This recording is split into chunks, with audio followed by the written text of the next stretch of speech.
Хангаласской детской консультации накануне Дня защиты детей организовали акцию по сбору средств на приобретение телевизора для маленьких пациентов и организации живого уголка. На акции побывала Саргалана Илина.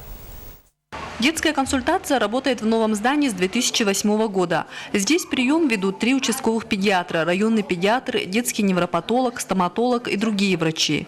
За год на прием к врачам приходит 19-20 тысяч пациентов, то есть в день это 90-100 детей. Диспансеризацию в детской поликлинике проходят дети со всего Улуса, приходится стоять в очередях. Уже второй час пошел. Хотелось бы, чтобы что-то было. Чтобы электронная очередь была. Конечно, можно было бы что-нибудь. Хотя бы столы.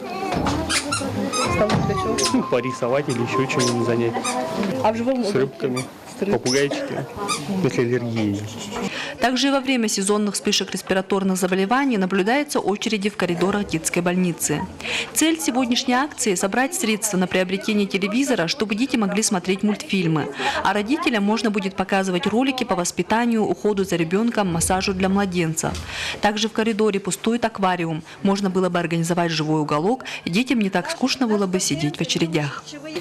Уважаемые депутаты, меценаты, предприниматели, также жители города Покровска.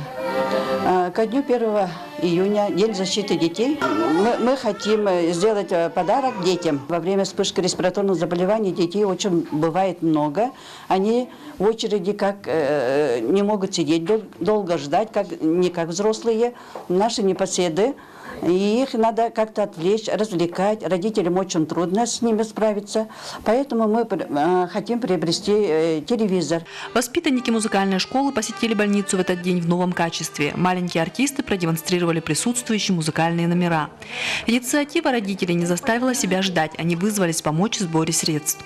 Таким образом, есть надежда, что в скором времени посещать детскую консультацию станет приятным и интересным мероприятием для малышей. Саргалана Илина, Федор Тарасов, НВК Саха, Хангаласский Улус.